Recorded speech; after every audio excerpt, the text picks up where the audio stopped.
হজরতে ইউনুস আলাইহিসসালামের সেই মাছের পেটে যাওয়ার ঘটনা আমরা অনেকেই শুনেছি, কিন্তু বিস্তারিত জানি না।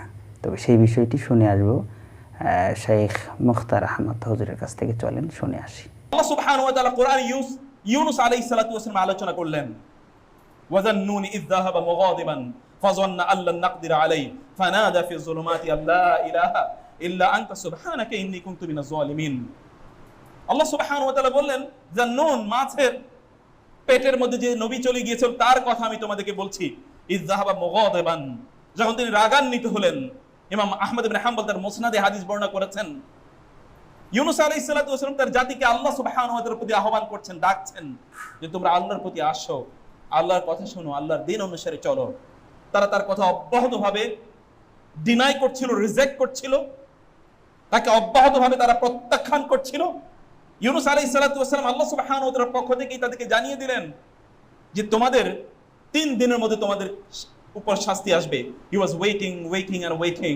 তিনি অপেক্ষা করছিলেন, কারণ 3 দিন পরে তো তাদের উপর শাস্তি আসবে। 3 দিন পরে যখন তাদের উপর শাস্তি আসলো না, কওম ইউনুসের মধ্যে একটা রুল ছিল, সেই জাতির মধ্যে একটা বিধান ছিল, আন্নাহু মান কাযাবা কুতিলা, যে মিথ্যা বলবে তাকে হত্যা করা হবে, সুলিবা, তাকে শুলে চড়িয়ে তাকে হত্যা করা হবে। ইউনুস আলাইহিস সালাতু ওয়াস সালাম তিনি ভয় পেলেন, কারণ তিনি বলেছেন 3 দিনের মধ্যে তাদের উপর শাস্তি আসবে, and it was a commitment from Allah, but it did not happen. এটা তো ঘটে নাই, অতএব তারা তো তাকে মিথ্যাবাদী বলবে এবং তারা তাকে হত্যা করবে। এটা ছিল একটা ভয় যে তারা তাকে এখন আর মানবে না, আগের চেয়ে আরো বেশি প্রত্যাখ্যান করবে। তিনি লজ্জা পেলেন, তিনি সেখান থেকে যাহাবা মুগাদিবান, তিনি রাগান্বিত হয়ে গেলেন। এটা কি হলো, কেন হলো, তার কোনো ত্রুটি হয়েছে কিনা, তিনি সেখান থেকে চলে গেলেন। আল্লাহ সুবহানাহু বলেন তিনি পালালেন। ইযা আবাকা ইলাল ফুলকিল মাশহুন ফাসাহামা ফাকানা মিনাল মুদহাদিন ফান্তাকামাহুল হুত ওয়া হুয়া মুলিম ফালাউলা আন্নাহু কানা মিনাল মুসাব্বিহিন লালাবিসা ফি বাতনিহি লা ইয়াউমি ইউবআসুন। আল্লাহ সুবহানাহু ওয়া তাআলা বললেন যে তিনি রাগান্বিত হয়েছেন, অসন্তুষ্ট হয়েছেন, তিনি চলে গেলেন। ইউনুস আলাইহিস সালাতু ওয়াস সালাম আল্লাহ সুবহানাহু ওয়া তাআলা পারমিশন ছাড়া তিনি চলে গেলেন। তিনি চলে গেলেন সমুদ্রের কাছে, সেখানে অনেকগুলো নৌকা আছে, সবগুলো নৌকার লোক নিয়ে তারা পালিয়ে যাচ্ছিল যারা বিলিভার ছিল। ইউনুস আলাইহিস সালাতু ওয়াস সালাম যে নৌকার উপর চললেন সেটা যাচ্ছে না। ইউনুস আলাইহিস সালাতু ওয়াস সালাম বললেন তোমাদের মধ্যে এমন কেউ আছে এই নৌকায় চড়েছে যে আল্লাহ সুবহানাহু ওয়া তাআলা অবাধ্য হয়েছিল, এই জন্য এই নৌকা যাচ্ছে না। তাহলে কি করতে হবে, তাকে ফেলে দিতে হবে। ইয়া নবী আল্লাহ, আপনি তো আল্লাহর নবী, আপনাকে তো ফেলা যাবে না, তাহলে করণীয় কি, কাকে ফেলবো আমরা?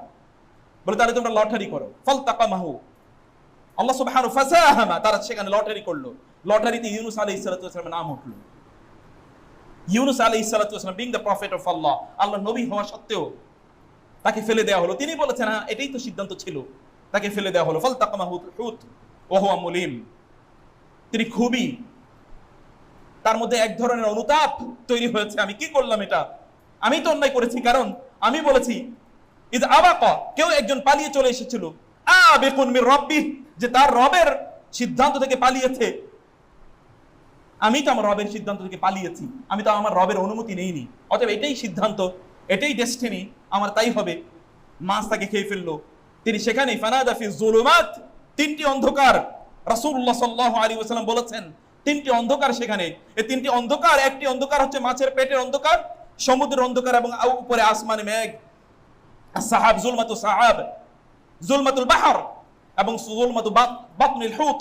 এই 3টি জুলমাতের মধ্যে এই জন্য আল্লাহ তাআলা বলেছেন জুলুমাত, এই 3টি লেয়ার্স অফ ডার্কনেস এর মধ্যে তিনি সেখানে ছিলেন। সেখানে তিনি আল্লাহ সুবহানাহু কাছে ডেকে আহ্বান করলেন, ডাকলেন, বললেন লা ইলাহা ইল্লা আনতা সুবহানাক ইন্নী কুনতু মিনাজ জালিমিন, আপনি ছাড়া আমার কোনো ইলাহ নেই, আমি শুধুমাত্র কেবলমাত্র আপনারই তাসবিহ এবং তাহলিল করি, পবিত্রতা কেবলই আপনি বর্ণনা করি।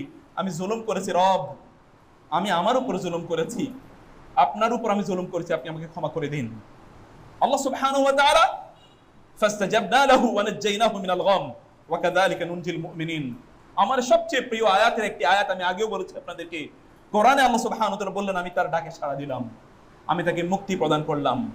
এটি ইউনুসের জন্যই যে প্রথম ঘটেছে এরকম নয়, আর ইউনুসের জন্যই যে শেষবার ঘটেছে এরকম নয়, এটি ঘটে এবং অব্যাহতভাবে আমার বিলিভার্স, আমার প্রিয় বান্দাদের, মোমেন বান্দাদের জন্য আমি এভাবেই তাদের বিপদগুলো দূর করে দেই। আমার প্রিয় বান্দারা যদি আমার কাছে চায়, আমার কাছে যদি তারা তাদের নিবেদনগুলো তুলে ধরে, আমার কাছে যদি তারা ফিরে আসে সকল সময়ে সকল অবস্থায়, তাহলে আমি তাদের সকল সমস্যা এভাবেই আমি দূর করে দেই এবং এভাবেই আমি তাদেরকে মুক্তি প্রদান করি। ইউনূস আলাইহিস সালাতু ওয়াস সালাম, তাকে আল্লাহ সুবহানাহু ওয়া তাআলা মাছকে নির্দেশ প্রদান করলেন, মাছ সমুদ্রের উপকূলে তাকে নিক্ষেপ করে আসলো। সেখানে একটা গাছ জন্মালো, সে গাছের নিচে তিনি ছায়ার মধ্যে তিনি ছিলেন। প্রচন্ড রোদ, সমুদ্রের উপকূলে রোদ অনেক বেশি হয়, এটা আপনারা বুঝেন, জানেন, গরম অনেক বেশি থাকে। সেখানে তিনি পড়ে যাওয়ার কথা ছিল, মাছের পেটেও ছিলেন, শরীরটা নরম তুলতুলে হয়ে গিয়েছে। আল্লাহ সুবহানাহু ওয়া তাআলা একটা গাছের ছায়া সেখানে তৈরি করে দিলেন। যখন তার হুঁশ ফিরে আসলো, তিনি দেখলেন একজন রাখাল বালক সেখানে। রাখাল বালককে তিনি বলেন, আমি ইউনূস, আমি আল্লাহর নবী ইউনূস। বলেন কি, আপনাকে তো আমরা খুঁজে পাইনি অনেকদিন পর্যন্ত, এই হওয়ার কথা ছিল, আপনি আছেন নাকি, বেঁচে আছেন? বলে, হ্যাঁ আমি বেঁচে আছি। তুমি যাও আমার জাতির কাছে যাও এবং জাতির কাছে গিয়ে বলো যে আমি আছি। বলে যে আমার জাতিটাও, আপনার জাতি আমার জাতি, তারা তো আমাকে প্রত্যাখ্যান করবে, মিথ্যা বলবে, না আপনাকে আমি দেখিনি, ওরা আমাকে বলবে মিথ্যাবাদী। এবং মিথ্যাবাদের শাস্তি যেহেতু আমাদের সমাজে, যে মিথ্যা বলবে তাকে হত্যা করা হবে, ওরা তো আমাকে হত্যা করবে, আমি কিসের সাক্ষী দেবো তাহলে? তিনি বললেন যে তুমি সাক্ষী দেবে এই যে বোকা, এই আল বোকা যেখানে আমি ছিলাম, এই মাটিকে, এই জায়গাকে জিজ্ঞেস করবে, এবং এই যে গাছ, এই গাছটিকে তোমার পক্ষে সাক্ষী রাখবে। লোকদেরকে নিয়ে আসবে এখানে, তারা যদি জিজ্ঞেস করে এই গাছকে এবং এই মাটিকে, তাহলে গাছ এবং মাটি আমার পক্ষে সাক্ষী দেবে যে হ্যাঁ আমি এখানে ছিলাম। সত্যিকার অর্থে তিনি যখন গেলেন, তারা জিজ্ঞেস করলো তাকে, তোমার পক্ষে সাক্ষী কি? তিনি তাদেরকে এখানে নিয়ে আসলেন। নিয়ে আসার পরে এগুলো তার পক্ষে সাক্ষী দিল। লোকেরা তাকে নিয়ে গেল রাজার কাছে, তৎকালীন রাজার কাছে। রাজা এই বাচ্চার কথা শুনে বুঝলো যে না, ওই বাচ্চা তো অনেক ইন্টেলিজেন্ট এবং তার পক্ষে অনেক কিছু আছে, এটা নবীদের মুআজিজা। তখন রাজা ওই বাচ্চাটিকে পরবর্তীতে দায়িত্ব প্রদান করে ওয়ালিউল আহদ, এবং পরবর্তীতে সেই বাচ্চাটি, এই শিশুটি পরবর্তীতে, অর্থাৎ এই যুবকটি পরবর্তীতে রাজা হয় এবং সমাজকে পরিচালনা করে। That is a different story. আমি সেই কথা বলতে চাই না প্রিয় ভাইরা বোনেরা। আমি যে কথাটি বলতে চাই, আল্লাহ সুবহানাহু ওয়া তাআলার কাছে আপনি যে কোনো সময়, যে কোনো বিপদে আল্লাহর কাছে ফিরে আসেন, আল্লাহ সুবহানাহু ওয়া তাআলা আপনাকে ক্ষমা করে দেবেন। মধ্যখানে আরেকটি বড় ইতিহাস রয়ে গেছে, সেটা আমি বলিনি। ইউনূস আলাইহিস সালাতু ওয়াস সালামের জাতির উপর তো শাস্তি আসার কথা, কিন্তু আসেনি কেন? ইউনূস আলাইহিস সালাতু ওয়াস সালামের জাতি যখন তারা বুঝলো যে শাস্তির ক্ষণ ঘনিয়ে আসছে, তখন তারা মহান আল্লাহ সুবহানাহু ওয়া তাআলার কাছে তওবা করলেন। আল্লাহ সুবহানাহু ওয়া তাআলা তওবা কবুল করে তাদের শাস্তিকে আল্লাহ সুবহানাহু ওয়া তাআলা তাদের উপর থেকে তুলে নিলেন। প্রিয় ভাইরা বোনেরা, আল্লাহ সুবহানাহু ওয়া তাআলা যেই কোনো সময় লা ইয়ারুদ্দুল কাদা ইল্লা দুআউ। রাসূলুল্লাহ সাল্লাল্লাহু আলাইহি ওয়াসাল্লাম বলেছেন, আল্লাহ সুবহানাহু পক্ষ থেকে something is destined and decided from আল্লাহ। আল্লাহর পক্ষ থেকে কোনো জিনিস হয়তো বা সিদ্ধান্ত হয়ে আছে, আপনি যদি আল্লাহর কাছে ক্ষমা প্রার্থনা করতে পারেন, যদি চাইতে পারেন, আল্লাহ সুবহানাহু ওয়া তাআলা বিপদকে সম্পদে পরিণত করে দেবেন। আল্লাহ সুবহানাহু ওয়া তাআলা সমস্যাকে সমাধানে পরিণত করে দেবেন, সমস্যাকে সম্ভাবনায় পরিণত করে দেবেন। এই মহান আল্লাহ সুবহানাহু ওয়া তাআলা, তিনি সেই কথাই কোরআনে বলেছেন, যদি তারা আমার কাছে তওবা করে, তাহলে আমি তাদের গুনাহগুলো শুধু মাফই করে দেব না, বরং সেগুলোকে সওয়াবে রূপান্তরিত করে দেব। ইন্নাল হাসানাতি ইউযহিবুনাস সাইয়্যাত। জেনে রাখো, আমার পক্ষ থেকে ডিক্লারেশন হচ্ছে, ভালো কাজগুলো খারাপ কাজগুলোকে ধ্বংস করে দেয়। রাসূল সাল্লাল্লাহু আলাইহি ওয়াসাল্লাম এই জন্য বলেছেন, ওয়াতবি'is সাইয়্যাতাল হাসানাতা তামহুহা। যখন তুমি কোনো খারাপ কাজ করবে, তার পর একটা ভালো কাজ করো, আল্লাহ সুবহানাহু ওয়া তাআলা তোমার খারাপ কাজটা তোমার আমলনামা থেকে দূর করে দেবেন। প্রিয় ভাইরা বোনেরা, আল্লাহ সুবহানাহুর কাছে ফিরে আসা এটি প্রচন্ড গুরুত্বপূর্ণ একটা কাজ। রাসূলুল্লাহ সাল্লাল্লাহু আলাইহি ওয়াসাল্লাম বলেছেন, ইমাম মুসলিম ঘটনাটি বর্ণনা করেছেন, আল্লাহ সুবহানাহু ওয়া তাআলা একদল ফেরেশতাকে জমিনে নিয়োজিত করে রাখেন, সাইয়াহুন, তারা জমিনে বিভিন্ন জায়গায় ঘুরে বেড়ায় এবং তারা আল্লাহ সুবহানাহুর কাছে তারা যায়। আল্লাহ তাদেরকে জিজ্ঞেস করেন, আমার বান্দাদেরকে কি অবস্থা রেখে এসেছো? তারা বলে ইউসাববিহুন ওয়া ইস্তাগফিরুন, তারা আপনার তাসবিহ করে এবং আপনার কাছে তারা ক্ষমা চায়। আল্লাহ সুবহানাহু ওয়া তাআলা বলবেন ফেরেশতাদেরকে, মুসলিমের হাদিস, যে তারা কি আমাকে দেখেছে? না, তারা আমাকে দেখায়নি। তারা আর কি চায়? তারা আপনার কাছে জান্নাত চায়। তারা কি জান্নাত দেখেছে? না, তারা জান্নাত দেখেনি। তারা আর কি চায়? তারা জাহান্নাম থেকে মুক্তি চায়। তারা কি জাহান্নাম দেখেছে?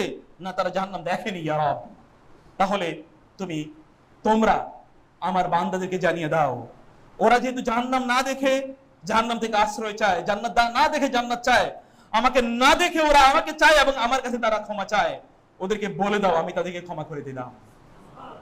এবং আমি তাদের জন্য জান্নাতের সিদ্ধান্ত রেখে দিলাম, জাহান্নাম থেকে মুক্তির নির্দেশনা আমি তাদের জন্য দিয়ে দিলাম।